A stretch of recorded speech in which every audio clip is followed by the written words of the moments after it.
All right, in this video, we're going to be looking at 5.5 plants, parts, and functions. Let's do that. So let's talk about the basic plant parts. Plants have three main parts: leaves, stems, and roots.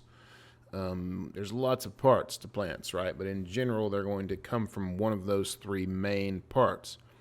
And plants have three kinds of tissue. Notice that each of those three tissue types, dermal, vascular, ground, inhabit all three parts of plants. Now you can get really in the weeds here. I mean, literally, you can get in the weeds.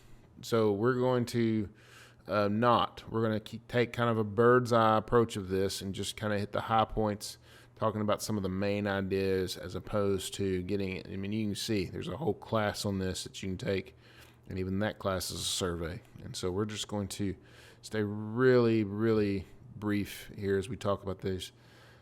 Let's talk about dermal tissue. It sounds like dermis because it is. It's the top layer of the plant, the outermost layer.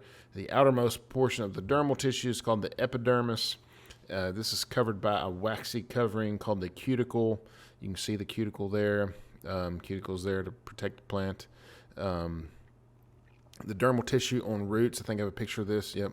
The dermal tissue on roots provides more surface area because those root hairs basically are there to produce more surface area so the roots can take in more nutrients and more water.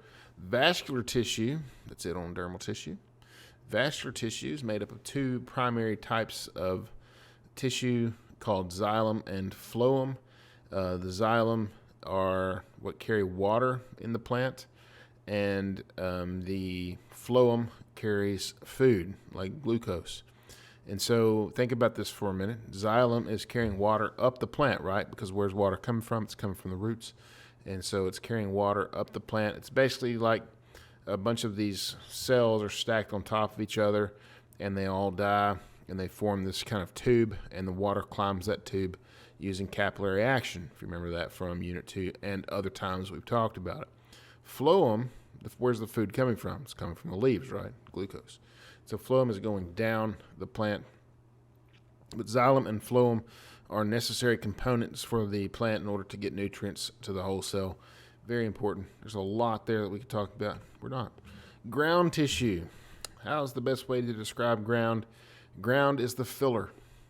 It is the cells between the vascular and the dermal tissues. You can see here.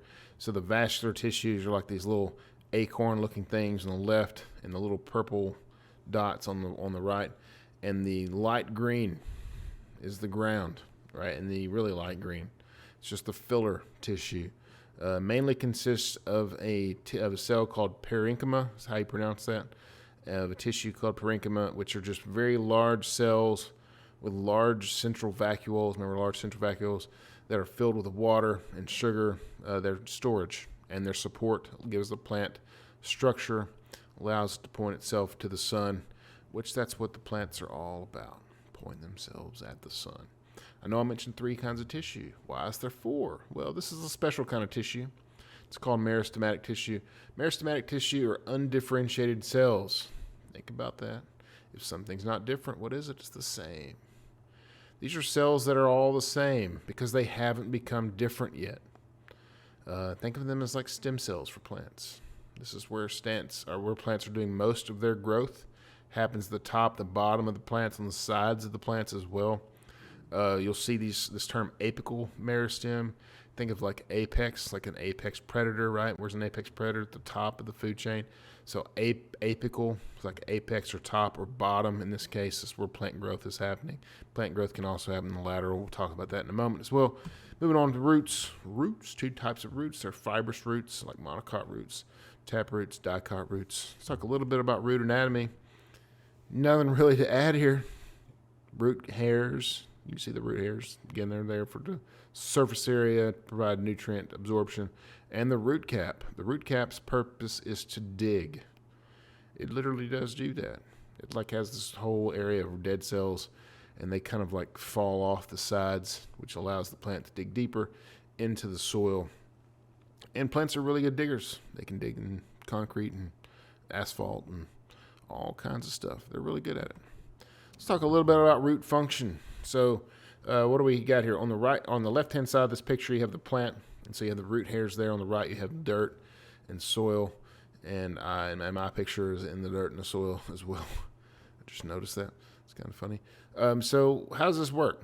Well, there's a two-step process here. Again, it's more complicated than what we're talking about, but we're keeping things really simple. So you can see the plant there. The plant is going to bring nutrients into the cell via active transport. What is active transport? Remember, it's transport that requires energy. And so it's pushing those nutrients into the cell. Well, that creates a concentration gradient.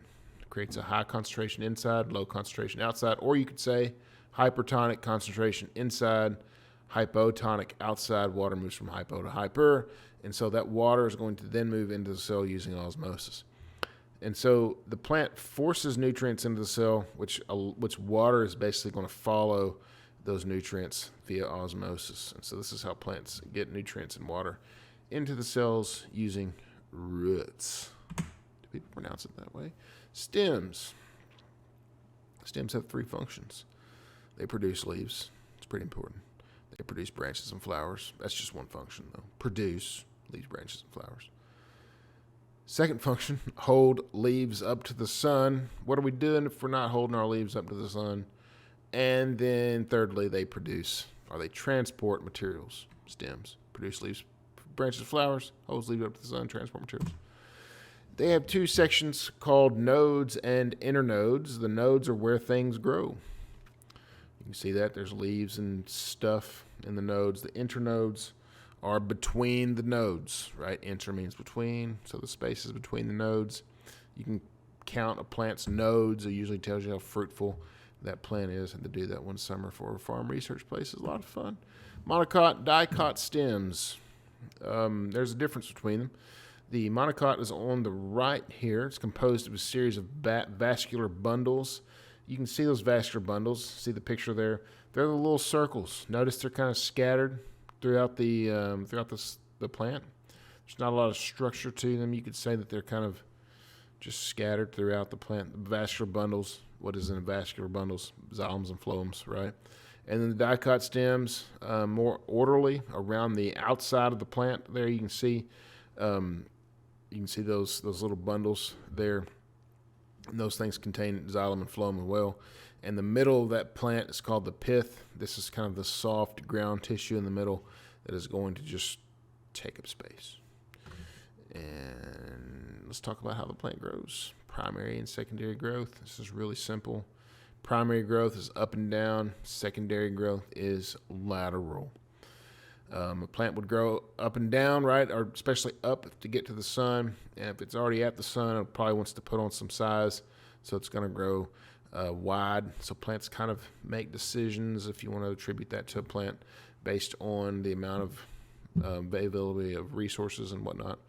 And so, like the plant in my front yard is a big maple tree. It's pretty big, but you put that same plant in the middle of a forest, it's going to have to grow tall before it can grow wide, because it just has to get to the sun. That's what it's all about, folks. Leaf anatomy. Let's look at this. Leaf anatomy. What is a leaf? Of course, it's a structure for gathering photosynthesis, or gathering sugar, or gathering sunlight to make sugar, or using photosynthesis. I'll get it right eventually. The blade is the flat portion of the leaf, and the petiole is like the leaf stem. It's not really a stem, though, but you know what I mean. And what else is going on the leaf? On the surface of the leaf, there are these little mouths. They're called stoma or stomata, depending on if it's plural or singular. And they're surrounded by these cells called guard cells. And guess what the guard cells do? They guard, and they let things in. They open to let CO2 in, but it also lets water out. So there's this kind of thing that plants are doing, constant dance. There's lots of water. Doesn't matter if water is releasing out. In fact, that water releasing out of those cells is going to cause it to be drawn up through the bottom, and there's this whole process going on. And CO2 is allowed to come in. But of course, if there's no water, it doesn't want to keep its mouth open, but it can't do a whole lot of photosynthesis because it can't let a lot of CO2 in. There's this kind of balance. What is that process called? Water being released from the tops of leaves. It's called transpiration. Sounds like evaporation, but it's not. It is water evaporating from the leaf surfaces. This is how plants get water from the roots, is through this process. If a lot of transpiration is happening, a lot of sugar is being made.